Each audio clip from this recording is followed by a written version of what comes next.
एक प्लेट साग की हो, एक निहारी की हो, एक चने की प्लेट हो, एक साथ शक्कर की हो, साथ अचार हो, एक मक्खन टिक्की हो और साथ चाटी वाली लस्सी हो, एक जग में ला के फटाफट टेबल पे लगाओ आप। मेरा नाम है मोहम्मद जुनेद और ये माशाल्लाह हम बड़े अरसेदार से काम कर रहे हैं। ये तो हमारे पास लोग बड़ी दूर दूर से नाश्ता करने आते हैं। ये पैक पार्सल भी करवा के ले जाते हैं बड़े दूर दूर से। सबसे ज़्यादा पसंद करते हैं मिस्सी रोटी साथ और मक्खन टिक्की और साथ चाटी वाली लस्सी और साथ सरसों का साग। ये जो है ना हमारे मुल्तान की जो है ना सौगात है। 18-19 साल पहले हमने स्टार्ट किया था सिर्फ मिस्सी रोटी और साथ मक्खन टिक्की और सिर्फ लस्सी।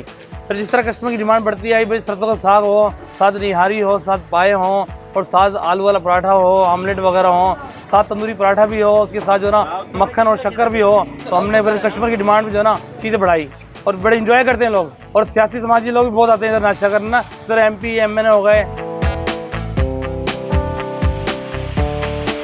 नाश्ता तो महंगा नहीं है, मतलब कि जो बेसिकली गरीब आदमी भी है, बेचारा अमीर आदमी भी, मतलब कि हर बंदा नाश्ता कर सकता है। ये कि कोई 20 रुपये भी ले आता है, कोई 30 रुपये भी, कोई 50 भी ले आता है, तो हम नाश्ता करवा ही देते हैं उसको। अगर कहते हैं मैंने निहारी खाने की कुछ खाना है तो हम कहते हैं चलो कोई बात नहीं यार, आप निहारी खा लें, आपको डिमांड है तो निहारी खिला देते हैं, आपको कोई मसला नहीं है जी। शक्कर भी दे देते हैं उसको, अचार भी दे देते हैं, मक्खन भी दे देते हैं, लस्सी भी देते हैं।